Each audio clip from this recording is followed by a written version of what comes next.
understand the importance of documentation, first we need to have a background of where we stand today, what has happened in the past few years in terms of e-governance, etc.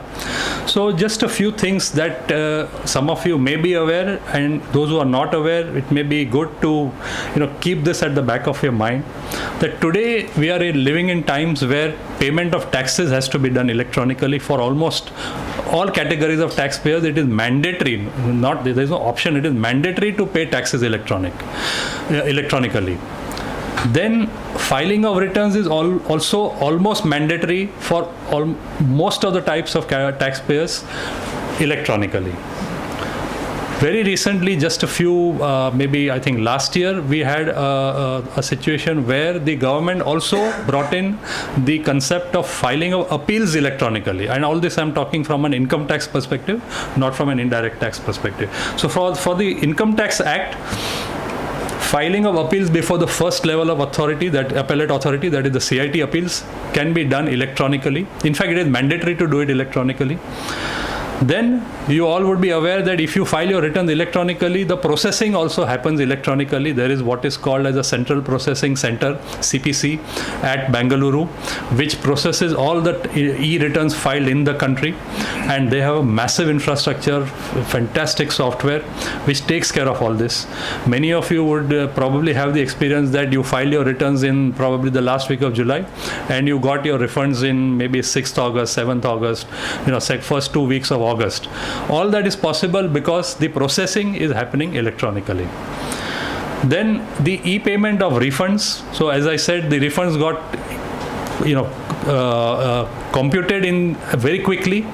They were also not only computed, but in the past what used to happen is that refund was determined, but to get it was a nightmare. But now we are seeing that refunds are getting into the bank accounts, provided you have given the right information in your income tax return. So e-payment of the refunds is happening. Very recently, we have also had the very, very pleasant experience of the income tax department bringing in e-assessment. So any one of you who has had the misfortune of your return being picked up for a scrutiny would know what a terrible time the taxpayer goes through. And it results in physical interaction between a taxpayer and the tax officer. And that any physical interaction naturally gives an opportunity for corruption. So the government is trying to reduce the opportunity for corruption to arise. They cannot do away with corruption. You can't. If somebody is hell-bent on taking money, no amount of coercion, no amount of care will change him. So they are trying to do away with the whole opportunity that comes up for the corruption, and therefore you have e-assessment. And this is something that all of you, I would say, must carry back home in your minds and keep it at the back of your mind, that if at all, as individuals, your case is picked up for scrutiny, you are bound to get a letter in that notice itself informing you that you have an option for going in for an e-scrutiny or e-assessment as it is called, and you have to inform that tax officer whether you're agreeable to that. If that happens in your case, definitely say yes to that, because it's a great opportunity to not go to Aikar Bhavan, and also if for example, for my clients, if I have to go to Aikar Bhavan, obviously I'm not here, I'm not an NGO like Moneylife Foundation, I'm doing this for my livelihood. I'm going to charge my clients. If I have to go to Aikar Bhavan from my office, spend 2-3 hours there, I would expect my client to pay me for that.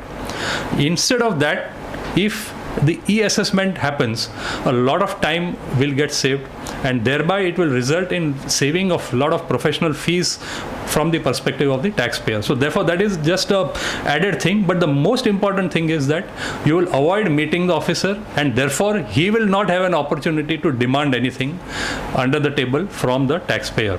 So e-assessment is very, very interesting, important and welcome development that has happened in the near past. And we also have e-rectifications. I'll come to that a little later.